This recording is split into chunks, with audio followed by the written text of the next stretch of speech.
YB Hanayo telah memberitahu ataupun membuat kenyataan, dan juga orang-orang di situ ada membuat kenyataan bahawasanya rumah-rumah berderetan kat situ, rumah landed lah ya, mendapat status freehold daripada leasehold.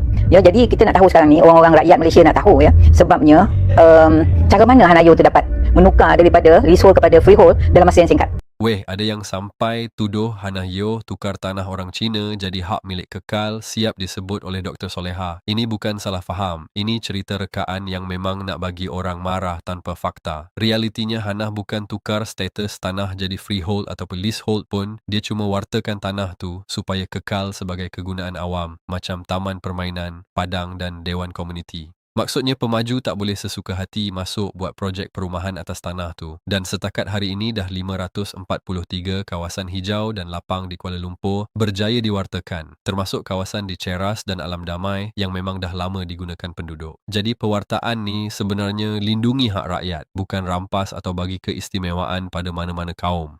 Tapi biasalah, ada juga pihak yang ulang skrip lama, main sentimen perkauman dan tabur fitnah, dan ini bukan kali pertama provokasi macam ni keluar. Benda macam ni tak boleh dibiar, sebab kalau dibiarkan, orang akan ingat betul. Sebab tu kalau nak ajar orang berhenti menipu, bukan sekadar jawab media, saman terus. Saman RM1 juta pun wajar supaya jadi pengajaran. Senang cerita, tanah warta bukan tanah pegangan. Jangan bagi orang pusing cerita sampai rakyat kena kencing hidup-hidup.